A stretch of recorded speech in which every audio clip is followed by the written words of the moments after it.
Cool ಆಗಿರು, tension Tughlaq ಹೋಗಬೇಡ.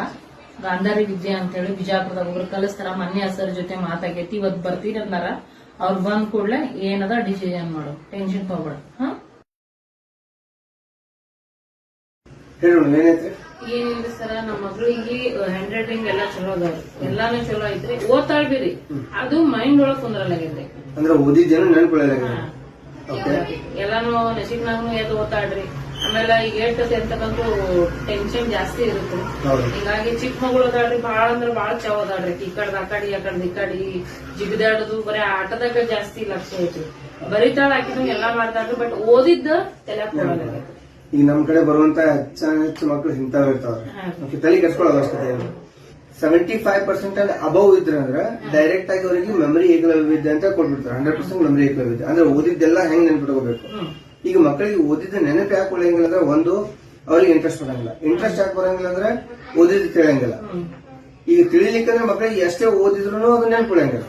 Problem start ಆಗೋದೇ ಅಲ್ಲಿ. ಅದ್ರ ಸಂಬಂಧ ಅವ್ರಿಗೆ ಫೋಕಸ್ ಮಾಡಕ್ ಆಗಂಗಿಲ್ಲ. ಇಂಟ್ರೆಸ್ಟ್ ಬರ್ತಂದ್ರೆ ಫೋಕಸ್ ಆಟೋಮೆಟಿಕಲಿ ಬರ್ತದೆ.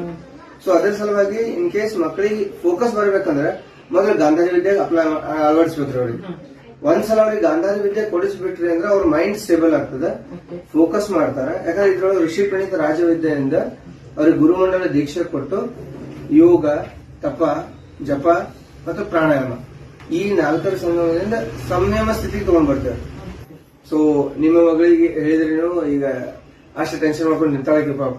ನಮ್ಮ ನೆಕ್ಸ್ಟ್ ಬ್ಯಾಕ್ ಸ್ಟಾರ್ಟ್ ಆಗೋದಿದ್ರೆ ಅದ್ರೊಳಗೆ ಆಕೆ ಕಳಿಸ್ಕೊಡ್ರೆ ಡೆಫಿನೆಟ್ಲಿ ಹೆಲ್ಪ್ ಆಗ್ತದೆ. ಯಾಕಂದ್ರೆ ಈಗ ಇಬ್ಬರಿಗೆಲ್ಲ ಆಲ್ರೆಡಿ 100 ಸ್ಟೂಡೆಂಟ್ಸ್ ಕಲಿಸಿದ್ದೀವಿ.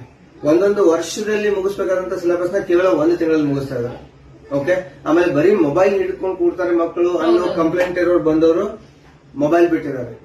ಒಂದ್ ಜಾಗದಲ್ಲಿ ಕೂತ್ಕೊಳ್ಳಲ್ಲ, ಹೇಳಿದ ಮಾತು ಕೇಳಲ್ಲ ಅನ್ನೋರು ಆಲ್ರೆಡಿ ಕೇಳೋದಕ್ಕೆ ಶುರು ಮಾಡಿದ್ದಾರೆ. ಮಕ್ಕಳು ಕಣ್ ಕೊಟ್ಕೊಂಡು ಆಬ್ಜೆಕ್ಟ್ಸ್ ಐಡೆಂಟಿಫೈ ಮಾಡ್ತಾರೆ, ವ್ಯಕ್ತಿಗಳನ್ನ ಐಡೆಂಟಿಫೈ ಮಾಡ್ತಾರೆ, ಆಮೇಲೆ ಕಲರ್ಸ್ ಗಳನ್ನ ಹೇಳ್ತಾರೆ, ಶೇಪ್ಸ್ ಗಳನ್ನ ಹೇಳ್ತಾರೆ. ಸೊ 100% ರಿಸಲ್ಟ್ ಓರಿಯೆಂಟೆಡ್ ಪ್ರೋಗ್ರಾಮ್ ಇರೋದ್ರಿಂದ ಡೆಫಿನೆಟ್ಲಿ ಎಲ್ರಿಗೂ ಪಾಸಿಬಲ್ ಇದೆ. ನೀವು ಒಂದ್ಸಲ ರಿಜಿಸ್ಟರ್ ಮಾಡಿದ್ರೆ ಅವ್ರಿಗೆ ಬರೋವರೆಗೂ ಕಲಿಸೋ ಜವಾಬ್ದಾರಿ ನಮ್ದು.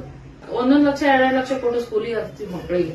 ಅದು ಏನು ಹೋಗಿ ಬರೆಯೋದ್ರಿಂದ ಏನೂ ಆಗಲ್ರಿ. ಅವ್ರ ಮೈಂಡ್ ಒಳಗೆ ಇದ್ರೇನೆ ನೆನಪುಳಿಯೋದು. ಸೊ ಅದರಿಂದ ನೀವು ನಿಮ್ ಮಕ್ಕಳನ್ನ ಆದಷ್ಟು ಬಾಳ ದೂರ ಬಿಜಾಪುರದಾಗ ಐತಿ. ನಾನ್ ಪುಣೆಯಿಂದ ನನ್ ಮಕ್ಕಳಿಗೆ ಕಳಿಸ್ಕೊಡತ್ತೀನಿ ಅಂದ್ರೆ ನೀವು ಅಲ್ಲಿದಲ್ಲೇ ನಿಮ್ ಮಕ್ಕಳಿಗೆ ಒಂದ್ಸರಿ ಹೋಗ್ರಿ, ವಿಸಿಟ್ ಕೊಡ್ರಿ, ನೋಡ್ರಿ. ಒಳ್ಳೇದಾಗ್ಲಿ ಎಲ್ಲರಿಗೂ. Thank you so much.